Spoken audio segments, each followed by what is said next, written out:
써님 3월입니다.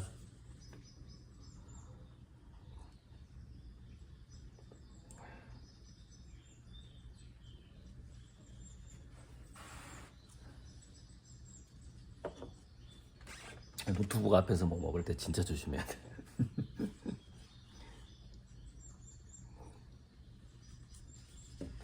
하얀 민들레의 새소리. 물론 이게 우리나라 풍경이 아닌 것 같아서 정확히 민들레인지 모르겠습니다만은 지난 이틀간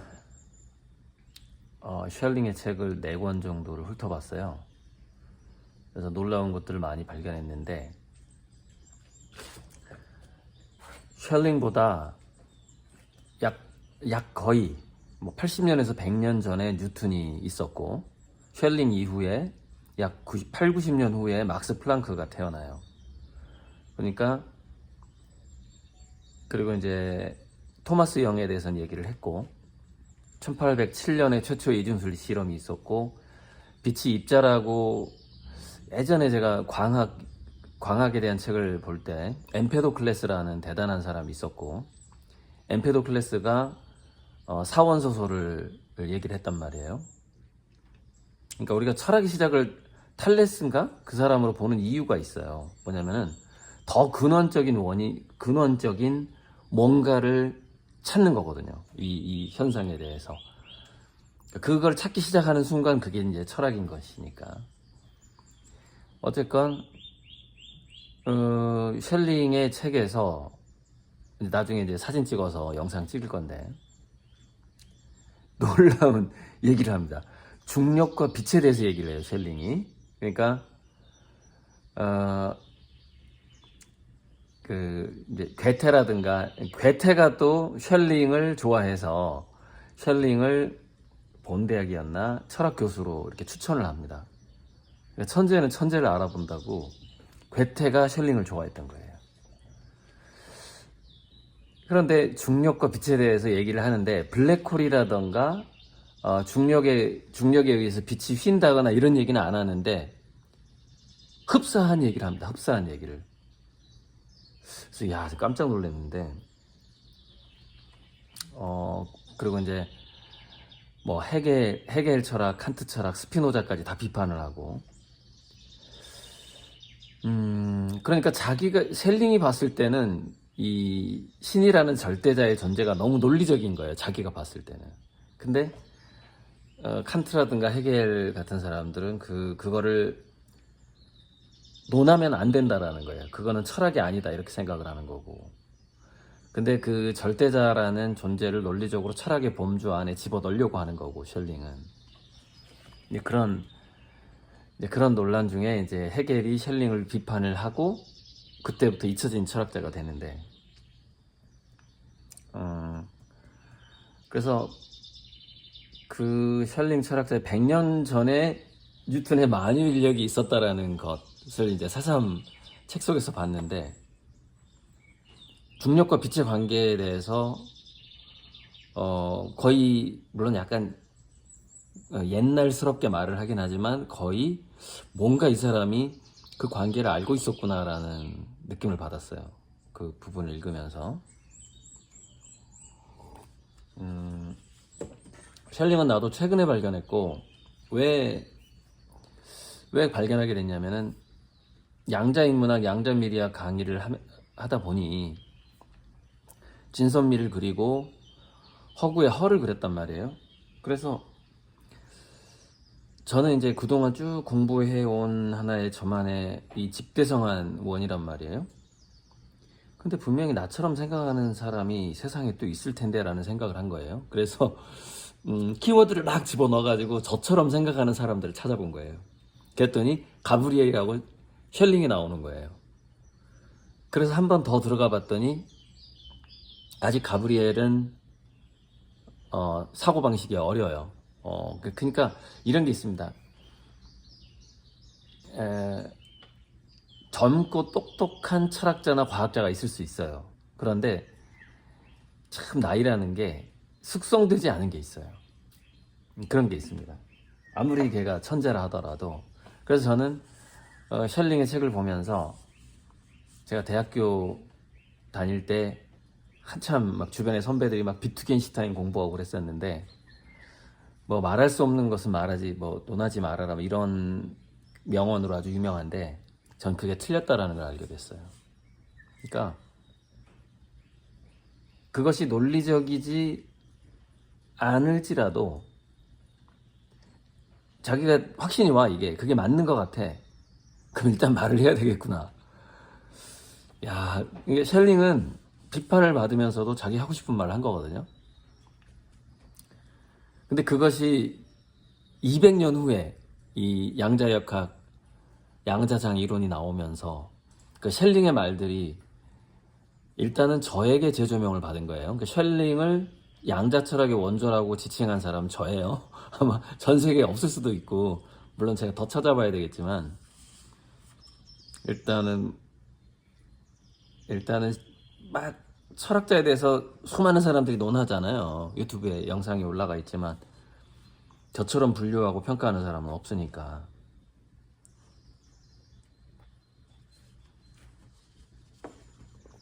그래서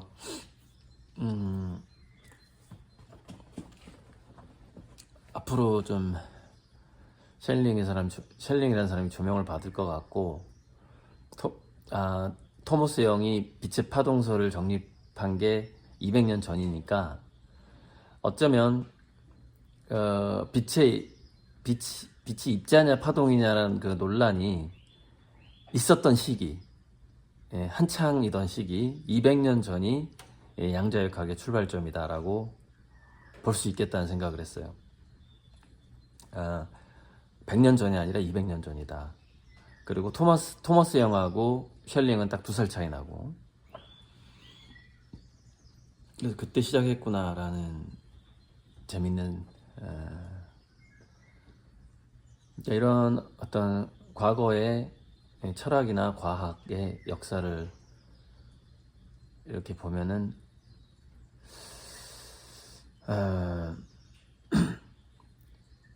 자기 자신이 이 역사 속에서 어떤 족적을 남기고 어떤 자리를 차지할 것인가, 역사 교과서에서 그런 어떤 세계적인 거장으로서의 어떤 자리를 생각해 보게 되는 거죠.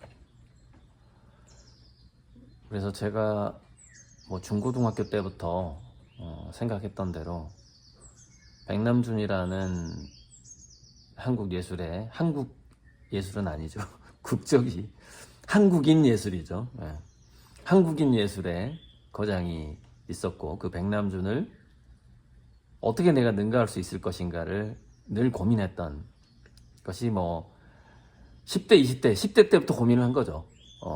왜냐면은 제가 1980년대부터 백남준을 알았으니까 84년에 당연히 그걸 봤고, 그 생중계된 걸 봤고, 84년에 제 삼촌이 미술대학, 그러니까 서울대 미대를 합격하잖아요.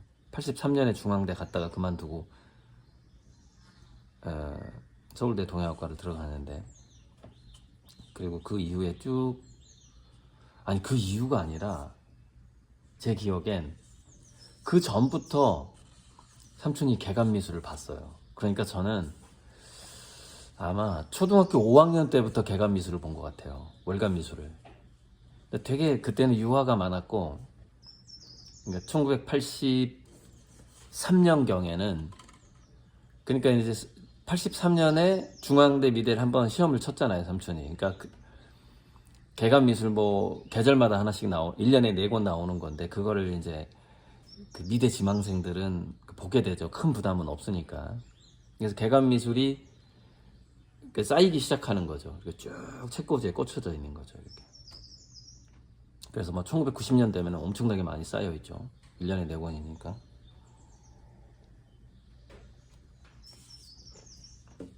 옛날 그 개간미술을 이렇게 보던 기억이 나고, 그래서 보통 백남준을 얼마나 많이 다뤘겠어요. 그 미술 잡지에서 엄청 다뤘지. 그러니까 백남준에 대해서 저는 이미 10대 때부터 의식을 하고 있었고,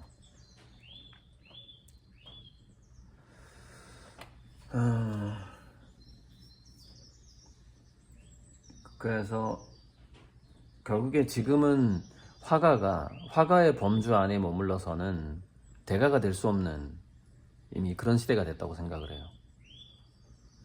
그래서 저는 이제 그 전형적인 화가의 틀 안에서만 움직이지 않고 있죠. 3월이 되니까, 하지만 이제 지금은 현실적으로 화가로서의 발걸음도 내디뎌야 하는, 아직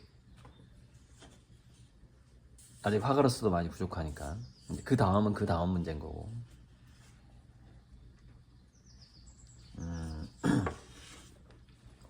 3월이 되고 이렇게 날씨가 따뜻해지니까 사실들이 이제 전체를, 제가 고실도 좀 전에 가서 좀 점검하고 그랬는데, 겨울 동안에 좀 난방했던 거 다 끄고,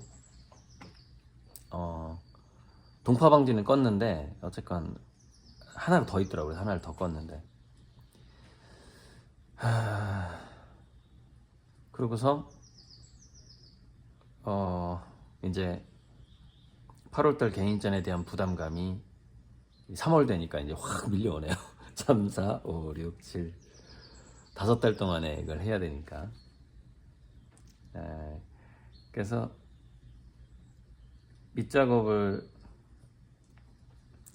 제가 캔버스 홍채 기본 기초작업 캔버스를 첫 번째 까맣게 칠하고 그 다음에 형체 그리는 기초작업을 한 300개 정도 해놨어요. 주로 20호가 많지만, 왜냐면은 그 순번대로 배달해줘야 되는 그림이 20호가 많기 때문에. 그래서 지금은 이제 그거를 다듬는, 그 이후에 작업해 나가는 이제 스타일 자체가 올해부터는 변하죠. 그리고 막 각 시리즈들이 이렇게 혼합될 수도 있고, 새로운 시리즈가 나올 수도 있고, 그래서 앞으로 그림을 받게 될 아미고님들은 일단 태양이 더 멋지고 더 작품성도 높고, 제가 전에 영상에서 포에시스와 미메시스의 차이를 얘기했는데, 자기 표절적인 작품을 그리기도 해요, 작가들이. 그거는 이제 돈 때문에 그러는 거고. 자, 피카소하고 셰익스피어의 뭔가 공통점이라고나 할까? 그게 뭐냐면은, 예술가들은 자기가 계속해서 창의성을 발휘하고 싶어하는 본능이 있단 말이죠. 그러다 보니 새로운 시도를 많이 해요. 문학적으로도 새로운 풍의 소설을 쓰고자 하는 시도를 많이 한다 이거예요. 근데 그게 세상 사람들이 봤을 때 안 맞을 수 있겠죠. 그러다 보니 아무리 거장이라 할지라도 실패작이 많은 거죠. 그래서 셰익스피어도 실패작이 많고, 피카소는 실패작이 몇 프로일까요? 75% 이상이 실패작입니다. 실제로 정말 못 그린 피카소 그림들이 있어요. 그거는 잡지나 교과서에 잘 안 나오죠. 그건 정말 아주 두꺼운 책이라던가, 또 어디서 봤지? 아주 그 전문 잡지, 그러니까 미술 전문 잡지에서 피카소 특집으로 다룰 때, 또 가끔 옥션에 이렇게 굉장히 못 그린 피카소 그림이 나와요. 실패한 그림이. 그럼 왜 피카소와 셰익스피어는 대가임에도 불구하고 그렇게 실패작이 많은 것인가? 창의성을 발휘하고자 하는 욕망 때문에 그런 거죠. 포에시스 욕망 때문에. 포에시스를 포기할 수도 있어요. 포기해버리면 근데 이미 또 예술가로서의 그 삶의 의미가 없는 거죠. 그래서 피카소가 그런 말을 한 적 있어요. 너 왜 이렇게 그리냐, 이렇게 그려라, 이렇게 그려라, 이렇게 주변에서 말들을 많이 하는 거야. 이제 피카소는 실험을 많이 했으니까. 그래서 피카소가 한 말이 있어요. 내가 원하는 대로 그리지 않을 바에는 차라리 죽겠다 그랬어요. 내가 죽으면 죽었지 당신들이 원하는 대로 못 그린다. 그런 말을 했단 말이에요, 피카소가. 진짜 예술가인 거죠. 그러니까 저도 마찬가지예요. 물론 이렇게 후원한 지 너무 오래돼서 그 독촉을 차마 환불할 수가 없어서 그림을 주기도 했고, 물론 그런 그림에도 제가 포에시스를 많이 넣으려고 노력을 했어요. 이왕 세상에 나가는 거니까. 그러나 정말 심한 사람은 이게 미메시스의 그림을 주게 되는 건데, 미메스의 그림과 포에시스의 그림은 셜링이 얘기하잖아요. 1000배의 가치 차이가 있다. 가치 차이가 1000배가 난다. 가급적 생동하는 창의성이 조금이라도 들어간 그림을 받으시는 게 100배 이상 이득이에요. 그거는 누구나 다 알 수 있어요. 예술에 조금이라도 관심 있는 사람이라면 다 느껴요. 그 기운 생동과 생을 느껴요. 그 그림의 포에시스가 얼마나 들어갔는가를 그냥 느낄 수 있는 거예요. 진짜 왕초보만 못 느끼는 거지. 그리고 아예 이제 둔한 사람도 있을 수 있겠지만은, 우리가 그림을 어느 정도 접한 사람은 포에시스와 미메시스를 에 따라서 그 그림에서 나오는 기가 달라요. 제가 정말 여러 차례 그 태양을 그리고서 기측정을 받아봤는데, 미학적으로 좋은 그림이 기도 세게 나오더라. 이게 거의 완벽하게 일치합니다. 제가 다 체크해봤어요. 자, 이 태양은 기운이 어느 정도 나와요. 딱 이 태양은 어느 정도 나와요. 체크를 해봤거든요. 제 마음에 드는 게 가장 기운이 셉니다. 제 마음에 들게 그림을 그려야 되는 거예요. 그래서 물론 25년부터는 좀 더 많이 나오겠지만, 지금까지 많이 나오지 않고 제가 거의 15억 이상을 환불해 준 이유가, 미메시스에 빠지는 것 자체가 싫기 때문에, 저는 포에시스를 그래도 그림에 담고 싶기 때문에, 그것은 돈보다 훨씬 더 중요한 거기 때문에 역사적으로 생각을 해야 되니까, 장기적으로. 네, 이런 말씀을 꼭 좀 정리해서 드리고 싶었는데, 오늘 여러 가지 주제가 들어가게 됐네요. 네, 써요.